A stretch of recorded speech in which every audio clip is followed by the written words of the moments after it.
Enlightenment in Social Relationships. A Buddhist Perspective. Introduction. Buddhism has often been associated with meditation, solitude, and monastic practice. Yet, at its heart, the Buddha's teaching is profoundly relational. The very notion of dependent origination pratitya samutta that underscores that all phenomena arise in dependence on conditions, including our human existence. Nowhere is this interdependence more evident than in social relationships. Far from being peripheral to the path of enlightenment, the way we relate to family, friends, colleagues, communities, and even strangers becomes an arena where wisdom and compassion can manifest. This essay explores how enlightenment is both nurtured and expressed in social relationships, weaving together insights from Theravada, Mabina, and Vajrayana perspectives. Point 1. The interdependent nature of relationships. At the foundation of Buddhist philosophy is the teaching of Unetta nuns. While on the surface this seems to negate individuality, its practical implication is that the self we defend so fiercely is actually constituted by interactions biologed, social, and cultural. Relationships, therefore, are not mere externalities, but constitutive of our being in this sense. Enlightenment cannot be understood as an isolated achievement of a hermit divorced from society. The Buddha himself, after attaining awakening under the Bodhi tree, chose not to remain in solitude, but to share the Dharma. This decision illustrates that enlightenment naturally blossoms into relational activity. Compassion, karuna, and wisdom, prajna, find their fulfillment in how we engage with others. 2. The four immeasurables as relational foundations. The cultivation of metta, loving kindness, karuna, compassion, mudita, empathetic joy, and ipakad equanimity, known as the Brahma-vihas, or four immeasurables, directly orients practitioners toward social life. Metsi encourages us to extend goodwill indiscriminately, dissolving hostility in friendships and communities.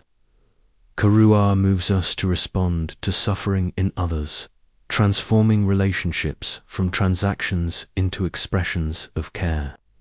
Mudita allows us to rejoice in others' success, countering envy and competition that often plague social environments. Upakad cultivates balance, ensuring that our care for others is not entangled with attachment or aversion. Together, these four qualities serve as the emotional infrastructure of enlightened social relationships, pointing toward a society grounded in compassion and wisdom. 3. Social ethics, the 5 precepts, and beyond in lay life. The 5 precepts, Pancasvola, provide ethical guidelines that safeguard relationships, refraining from killing, stealing, sexual misconduct, false speech, and intoxicants. These precepts are not commandments, but practices of relational responsibility. For example, abstaining from false speech protects trust in relationships. Refraining from stealing nurtures a sense of fairness and respect for others' property. Avoiding sexual misconduct ensures that intimacy does not become a source of harm or exploitation at higher levels.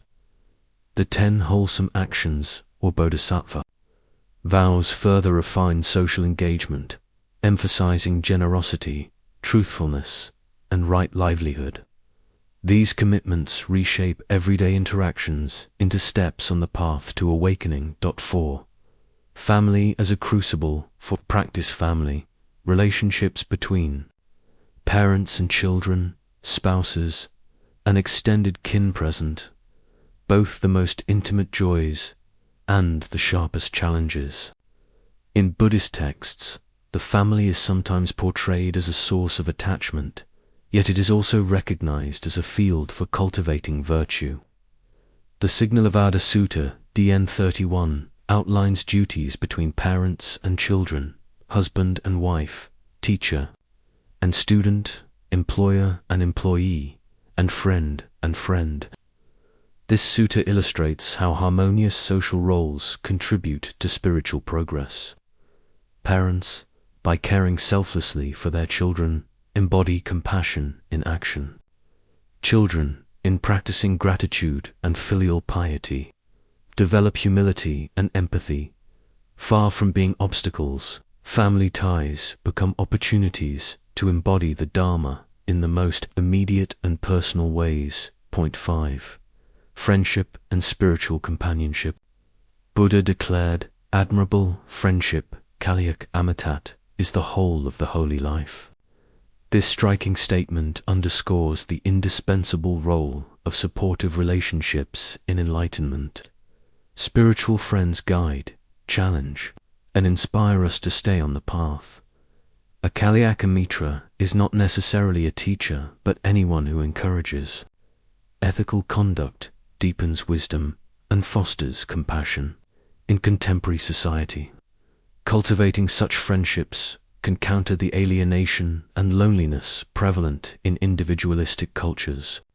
In this sense, enlightened social relationships are networks of mutual growth rather than competition. 6. Social engagement in Mabhina. Buddhism. The Mabhina vision of enlightenment expands the relational dimension even further. The Bodhisattva ideal envisions the enlightened being as one who postpones final nirvana until all beings are liberated. Here, enlightenment is inseparable from relational compassion. Texts such as the Lotus Stra and the Avatoska Stra emphasize that reality itself is a vast web of interpenetrating relationships, Indra's net. Each act of kindness reverberates across the whole cosmos. Therefore, social relationships are not peripheral but central. Each encounter is a chance to manifest Buddhahood. This vision has inspired movements such as Engaged Buddhism, pioneered by figures like Thch Net Ichin, which applies Buddhist insights to issues of social justice, peace, and ecology. In this way, social relationships are extended to include entire communities, nations, and even ecosystems. 7. Vajrayana and the transformation of relationships in Vajrayana traditions. Relationships take on an esoteric dimension. The teacher-disciple relationship, for example, is not merely instructional but sacramental. The guru is seen as embodying awakened mind, and devotion becomes a catalyst for realization. Moreover, Vajrayana practices often involve visualizing oneself as a deity and others as Buddhas, thereby transforming ordinary perceptions of self and other. Relationships become arenas for recognizing the innate purity and potential for awakening in everyone. Even emotions like desire and anger are not rejected but transmuted into wisdom through tantric practices, reconfiguring the relational field as a path to enlightenment. 8. Conflict, forgiveness, and compassion. Enlightenment in social relationships does not mean the absence of conflict. Instead, it involves transforming conflict into a path of growth. The practice of right speech, patience, Kaijanti, Promita, and forgiveness plays a crucial role. Forgiveness in Buddhism is less about excusing harm than about releasing the resentment that perpetuates suffering. By letting go of anger, practitioners not only heal themselves, but also create conditions for reconciliation and deeper understanding. Enlightenment, then, expresses itself as the courage to meet suffering with compassion rather than retaliation. 9. Social relationships in the modern world. In today's interconnected yet fragmented world, Buddhist insights into social relationships have profound relevance. Digital communication, the principle of right speech, extends to online interactions, encouraging honesty, kindness, and responsibility in social media and digital platforms. Workplace relationships, right livelihood, and mindful awareness reshape professional environments, promoting ethical business and compassionate leadership.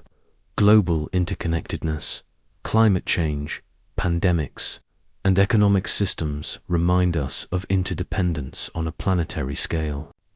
Enlightenment in this context requires recognizing and acting upon our shared responsibility. 10. Enlightenment as relational realization. Enlightenment is not a solitary possession, but a relational reality. The awakened mind perceives the non-duality of self and other, realizing that to harm another is to harm oneself, and to care for another is to care for oneself. This insight transforms social relationships from arenas of competition and exploitation into fields of cooperation and compassion. The enlightened being embodies this understanding not through withdrawal but through full engagement, teaching, serving, and loving others. Conclusion. Enlightenment in social relationships reveals that awakening is not about escaping society, but about transforming it through wisdom and compassion. From the Brahma Vihas to the Bodhisattva vows, from family life to global responsibility, Buddhism offers a vision of human connections as sacred opportunities for liberation in Theravada. Relationships nurture virtue and provide the support necessary for liberation. In Mahayana, they become the very fabric of the Bodhisattva's vow to save all beings. In Vajrayana, they are transfigured into channels of wisdom and sacred perception. Across these traditions, enlightenment is always relational, always expressed in how we meet one another. In a time of global crisis and interpersonal fragmentation, this vision is urgently needed. To see each relationship as an opportunity for awakening is to realize that the path to enlightenment runs not only through the meditation cushion, but also through the family dinner table, the workplace, the classroom, and the public square. Here, in the heart of our social relationships, the Dharma comes alive.